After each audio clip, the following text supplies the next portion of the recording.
नमस्कार. जर तुम्ही नोकरी करत असाल तर ही बातमी तुमच्यासाठी अत्यंत महत्त्वाची ठरणार आहे. मी सीए अनिरुद्ध राठी आपल्या सर्वांचं स्वागत करतो.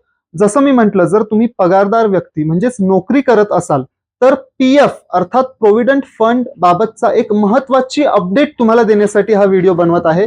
तर केंद्र सरकार अर्थात सेंट्रल गव्हर्नमेंटने कर्मचारी भविष्य निधी म्हणजेच ज्याला आपण ईपीएफ म्हणतो म्हणजेच एम्प्लॉईज प्रोव्हिडंट फंड, तर त्याच्या नियमामध्ये मोठा बदल केला आहे, जो ऑलरेडी 29 जून 2026 पासून लागू सुद्धा झालेला आहे.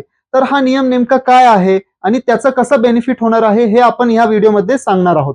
तर या नवीन नियमामुळे तब्बल सुमारे 8 कोटी सक्रिय पीएफ खातेदारांना फायदा ह्याचा होणार आहे. तर निश्चित ही खूप एक वेलकमिंग मूव्ह आहे सेंट्रल गव्हर्नमेंट कडून. तर हा फायदा कसा होऊ शकतो सुमारे 8 कोटी सक्रिय पीएफ होल्डरला ते आपण पाहूयात. तर नेमका हा बदल काय आहे, नेमके बदल काय आहेत हे आपण सोप्या भाषेत जाणून घेऊयात. तर आतापर्यंत अनेक कंपन्या त्यांच्या सोयीनुसार किंवा पॉलिसीनुसार पगार जास्त असेल तर पीएफ देखील जास्त कापत होते. जर तुम्ही ऑब्झर्व केलं, तुमचा बेसिक सॅलरी जास्त आहे तर तुमचा पीएफ सुद्धा जास्त कट होत होता.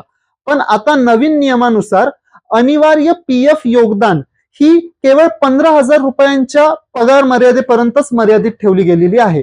म्हणजेच याचा अर्थ काय की 12% 15,000च्या 12% जर तुम्ही केले तर साधारण 1,800 रुपये हेच अनिवार्य पीएफ योगदान राहणार आहे. तर थोडक्यात सोप्या भाषेत सांगायचे झाले तर नवीन ईपीएफ योजनेअंतर्गत आता कर्मचारी अंशदान केवळ ठराविक वेतन मर्यादेपर्यंतच लागू होईल, जे की सध्या ही मर्यादा केवळ 15,000 रुपये प्रति महिना ठेवली आहे.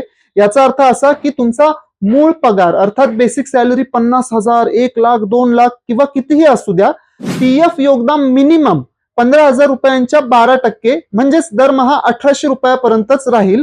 यापेक्षा म्हणजेच 1,800 रुपयांपेक्षा जास्त पीएफ कापण्यापूर्वी कंपन्यांना आता कर्मचाऱ्यांची म्हणजेच एम्प्लॉईची मंजुरी घेणे बंधनकारक आहेत, म्हणजेच त्यांचे कन्सेंट घेणे गरजेचे आहे. तुम्ही आता विचाराल की 1,800 रुपयांपेक्षा जास्त कापले तर नेमके कसे किंवा काय, तर या बाबतीत मला सांगावेसे वाटते की तर आता तुमच्या मूळ पगारावर म्हणजेच बेसिक सॅलरी आधारित 1,800 रुपयांपेक्षा जास्त रक्कम कापण्याची असेल तर त्यासाठी कंपन्यांना तुम्हाला लेखी संमतीची म्हणजेच रिटर्न कन्सेंटची गरज राहणार आहे. कंपनी आता स्वतःच्या मनाने जास्त पीएफ कापू शकणार नाही. आता या बाबतीत एक महत्वाची टीप मला सांगू इच्छितो की पुष्कळ लोकांना त्यांचं फ्युचर प्लॅनिंग किंवा रिटायरमेंट प्लॅनिंग करायचं असतं. तर तुम्हाला सुद्धा निवृत्तीची एक मोठी निधी ज्याला आपण रिटायरमेंट फंड म्हणूयात, तर हा असा खूप मोठा फंड हवा असेल आणि तुम्हाला वाटते की दरमहा 1,800 रुपये फक्त पीएफ कट होईल, ही खूप छोटी आहे. तर थोडक्यात जर 1,800 रुपयांपेक्षा कपात जी मिनिमम ठेवली गेली आहे त्यापेक्षा जास्त योगदान तुम्ही देऊ शकता. हे तर मी तुम्हाला बोललोच की त्यासाठी रायटिंग कन्सेंट हवी आहे.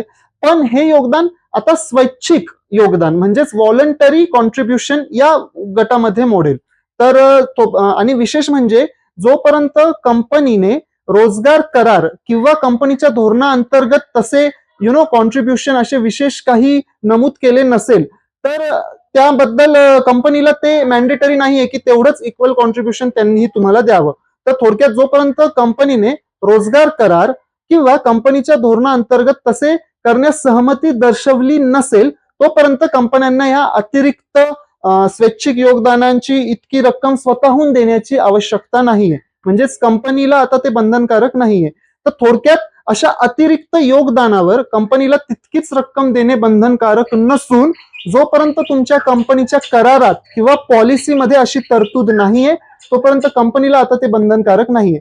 त्यामुळे आत्ताच तुमच्या सॅलरी स्लिपचा तुम्ही विचार करा किंवा ती लक्ष ठेवा ही गोष्ट आणि या नवीन नियमानुसार तुमचे आर्थिक नियोजन करा. आता तुमची सॅलरी स्लिप निश्चित पहा. धन्यवाद. Thank you so much.